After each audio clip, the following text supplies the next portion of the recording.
gets clicks. It gets attention. Hate, however, is actually quite small. But love.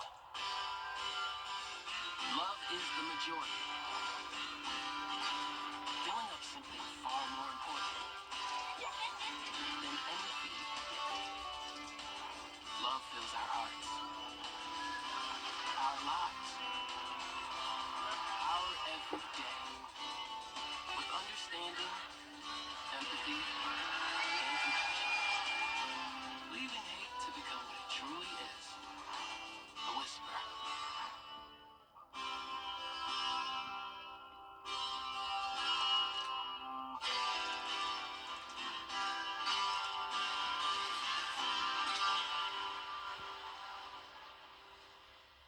At WJBF's Television Park Productions, our mission is to provide local businesses with top quality video and digital content at an affordable price. With decades of experience, our award-winning creative team will guide you step by step through the creative process, resulting in a successful marketing message for your brand.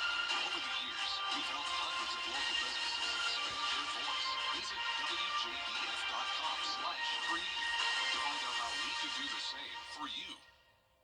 The Live Viper 6 Skyview Network, sponsored by Terry Lambert Hyundai. We have Viper 6 Alert Days going in effect Thursday evening through Friday morning as we track what is now Hurricane Helene. We'll be bringing some potentially significant impacts in the CSRA. All those details coming up. Now on News Channel 6 at 6, Jenna just said it, tracking Hurricane Helene. Yeah, we're all over it, finding out what your county is doing to get set as your News at 6 starts now. Live from Television Park, this is WJBF News Channel 6 at 6.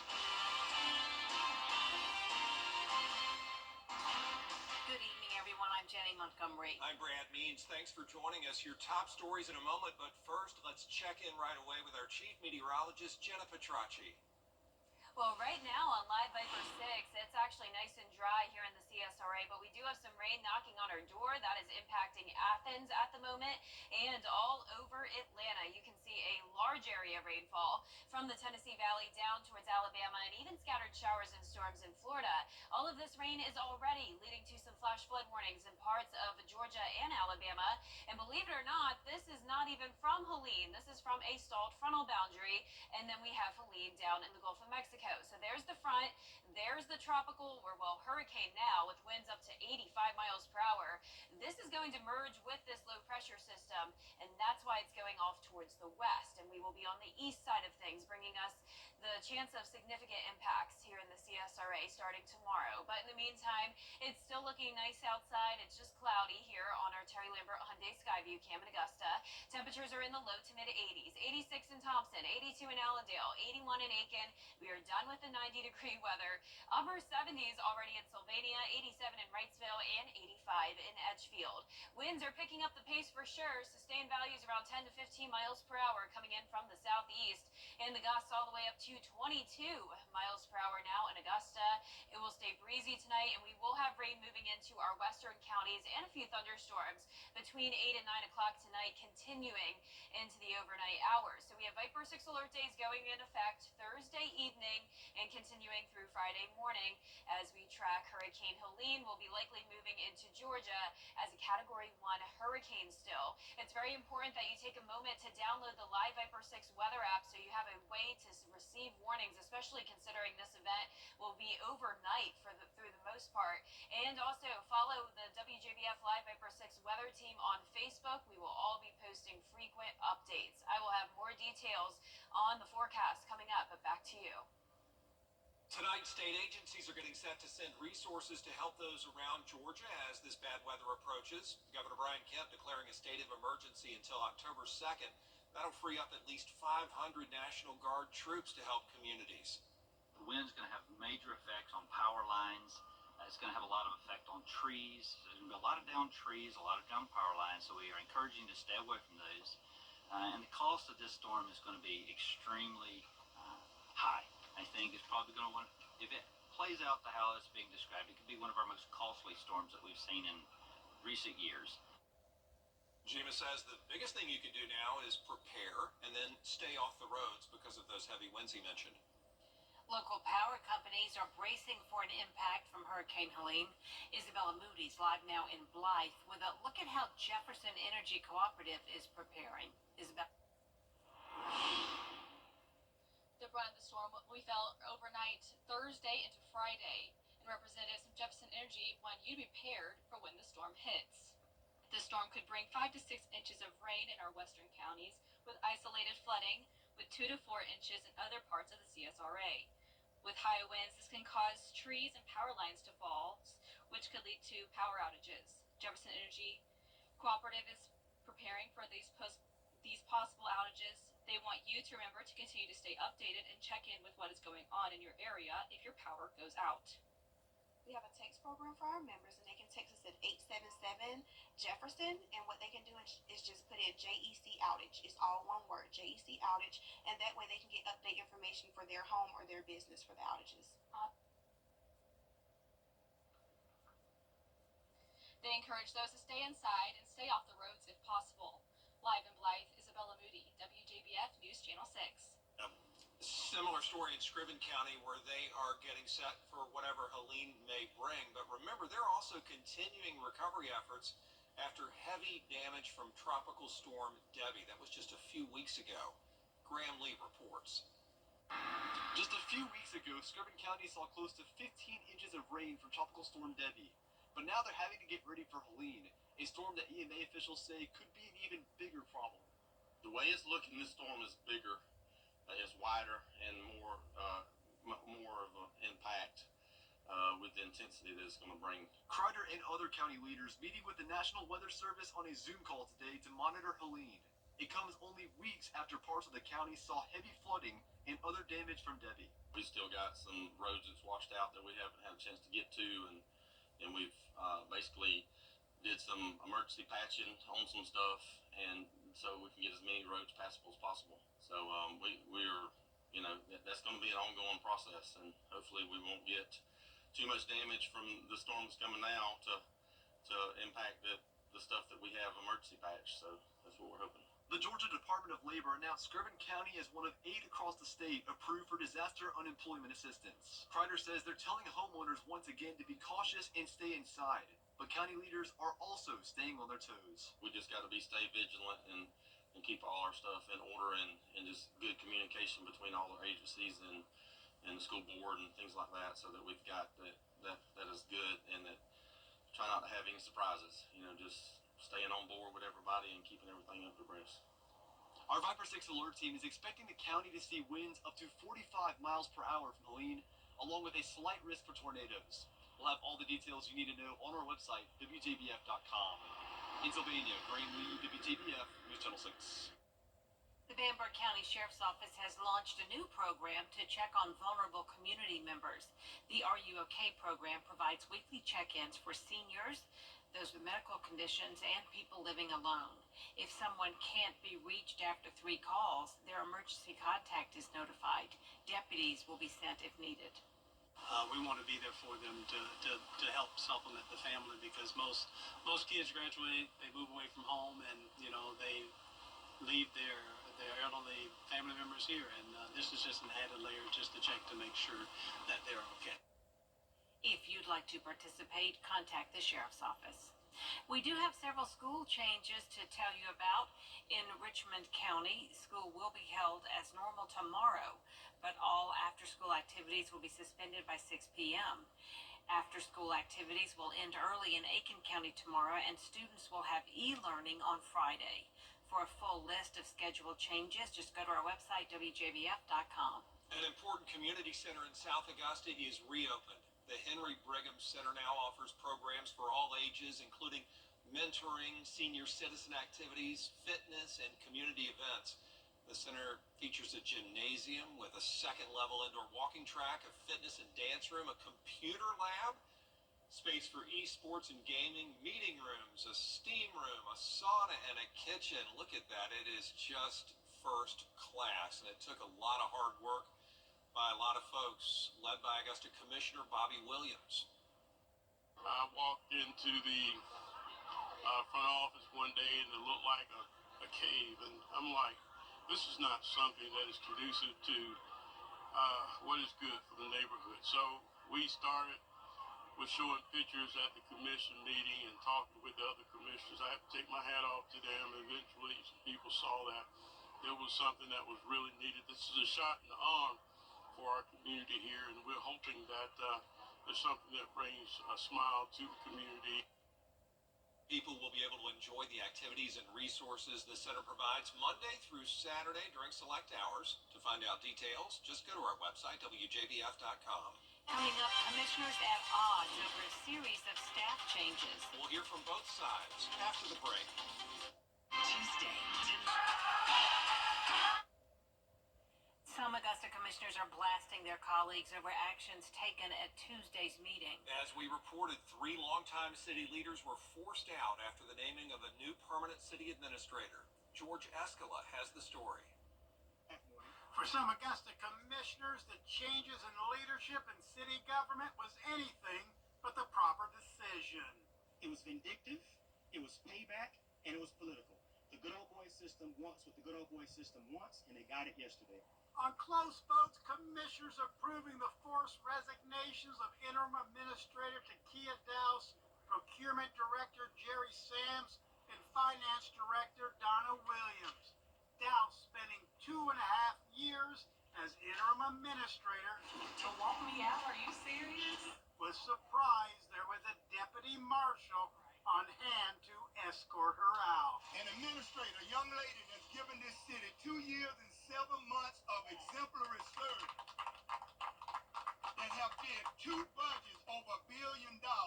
How can you justify having her to give her resignation? City leaders who supported the resignation saying it is about needed change for Augusta. Drive around Augusta, you see the work that needs to be done. You see the condition of our city. Change needs to occur.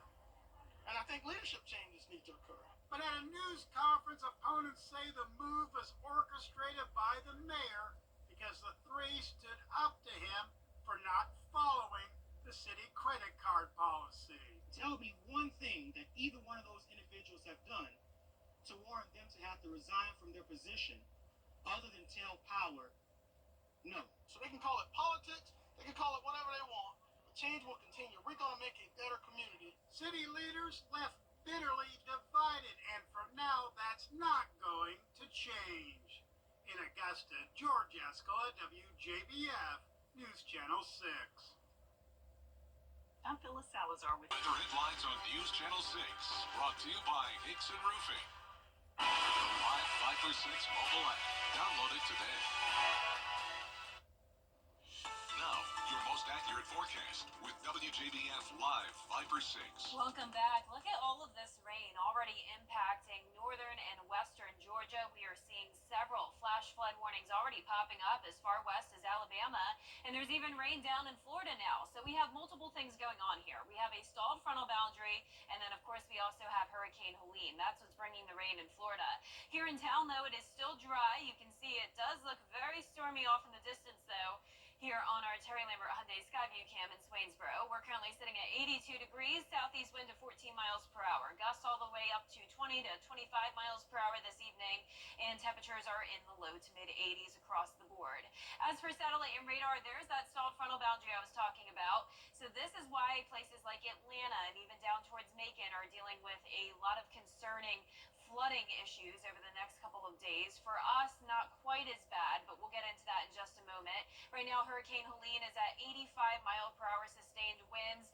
It is located in the Gulf of Mexico, just in the north of the Yucatan Peninsula, and it's headed towards Florida. Now, the 5 o'clock track does show it strengthening to a Category 2 very shortly by around 2 a.m. this morning, or tomorrow morning, and then up to a Category 4 now, potentially by the time it makes landfall to the south of Tallahassee.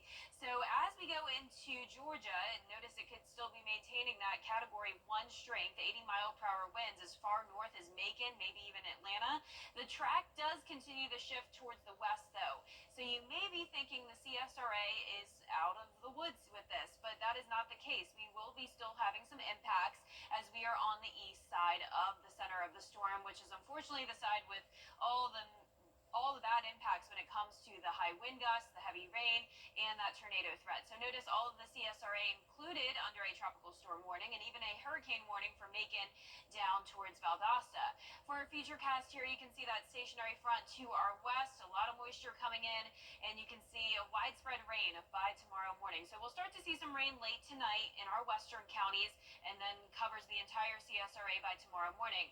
By Thursday evening, that's when we'll really start to see those heavy downpours with the winds picking up the pace. But look how quickly this is out of here. 7 a.m. on Friday, we are done with it other than some leftover cloud cover and wind. And by 7 o'clock Friday evening, it's going to be a great night. We'll actually have clear skies, believe it or not. Let's bring things closer to home now. Tomorrow at 4 a.m., western counties getting hit with the heavy rain, so that's where our main flood threat is going to be. Then as we go throughout the afternoon, a washout pretty much across the area. So not a great day for outdoor plans by any means, but the threat of concerning weather really doesn't come in until around 8 to 10 o'clock Thursday night. This is heavier rain, and it's also going to be very windy. And you can really see how fast the futurecast moves here, and that's because this storm is moving so fast. So the good news is that we have a short window of when we'll see the worst impacts, and that will be from around midnight Friday through 4 a.m. So this is 2 o'clock in the morning. So a lot of this is an overnight event, unfortunately. And with these outer rain bands coming through, once again, even though we don't have the center of the storm moving through, it's these outer rain bands that could produce those brief spin-up tornadoes. But once again, we're done with it by around 7 o'clock in the morning. So gusty winds tonight and staying up to around 30 miles per hour tomorrow afternoon, increasing to around 45 miles per hour tomorrow night. And then the western half of the CSRA could see gusts up to around 60 miles per hour, especially within that time frame of midnight to 4 a.m. and then settling down by the afternoon. We have a slight risk of tornadoes in several counties, so we'll be watching for that. We also have several counties under a flood watch with 2 to even 6 inches of rain. Notice this model showing up to 8 inches of rain in some of our western counties, but at least this will help with the drought across the state of Georgia and South Carolina. Here's a look at your 10-day forecast. Viper 6 alert days in effect Thursday and Friday, but we will be done with the rain early on Friday. Back to sunshine over the weekend. Low rain chances next week with cooler temperatures. Now, congratulations to today's umbrella winner. That is Walter Ross from Augusta. You can pick up your umbrella here at the station and sign up to win yours on WJBF.com. All right, Jenna, thanks. Still ahead, several high school football games moved to tonight because of Helene. We have live coverage for you next in sports. Truck accidents leave you. You need help and you need answers. We'll get you both as quickly as possible. The Scholar Athlete Awards are brought to you by Jefferson Energy Cooperative, Rebath of Augusta, McDonald's, and WJBF News Channel 6. Now, WJBF sports coverage you can count on. The threat of Hurricane Helene has moved 6 local high school football games to tonight. That includes the big rivalry between Barnwell and Silver Bluff. Kira Goldstein is alive at the Bluff, where the Bulldogs and Warhorses will meet for the 53rd time. Kira. Yeah, Gianna, it's really windy out here. I'm trying not to blow away, but we're really excited. This Barnwell Silver Bluff game got moved up, and I have with me the head coach at Silver Bluff, Coach Matt Hayes. Coach, how did the decision to move the game up to Wednesday as opposed to back to Saturday happen? Yeah, absolutely. Both coaches and ADs were speaking since Monday. Knew there was only 2 windows, either play it early or play it late. We decided to play it early. Control what you can control. So hurricane's coming, so make the decision and spot the ball. Let's go play. Yeah, you lose about 48 hours of prep. How has that affected your team or changed what your plan is out on the field? Both teams had the same time, so you control what you can control. Monday and Tuesday we went a little bit longer than we normally did. Had a walkthrough again today. Guys are ready. 7 o'clock. When we were at your Game Night Live game at Lincoln County, that second half, your team came alive. How do you want to carry that energy into this game here tonight? Yeah, energy's a part of football. These guys got a little bit of confidence in that second half. That confidence we're looking to maybe push forward for this game and in the region. Awesome. Thank you for the time, Coach. We appreciate it. Gianna, the kickoff is going to be here at 7 o'clock. We're going to have highlights a little bit later on when we do our special edition of Football Wednesday night. It'll be a great night. For now, though, we're going to send it back to you in the studio. All right, Kira, thank you very much. Here's a look at some of the other games tonight being played due to weather. Midland Valley plays at 7 p.m. The Batesburg-Leesville game is at 7:30 p.m. Woolston Elko at Fox Creek, also 7:30 p.m. And we we have a running list of changes at WJBF.com. And do not forget to vote for our football Friday night player of the week at WJBF.com. This week's nominees come from Harlem, Lakeside, Saluda, McCormick, North Augusta, and Westminster. You can vote once per day, and the winner will be announced during football Friday night. And bad news for the Braves fans. The rest of the crucial series against the Mets have been postponed due to the rain tonight and Hurricane Helene tomorrow. They will play a doubleheader on Monday that could determine who gets into the postseason. The Braves will spend the next 2 nights scoreboard watching as they will only trail Arizona by half a game for the final playoff spot. And that'll do it for sports. We will be back. Forced and live the lazy. We have some rain moving into our western counties tonight. That continues overnight and all day long Thursday will be very rainy and windy. Viper 6 alert day for Thursday and throughout the morning on Friday until around 8 a.m. Temperatures on the cooler side, low to mid 80s. That continues all the way into next week. Sunshine again on Saturday. Low rain chances early next week and then plenty of sunshine and upper 70s late next week. Thanks a lot, Jen. And that is our report for now. Thank you for watching. We're back at 7 after World News Tonight. And then we'll see you again at 11. Have a great evening, everyone.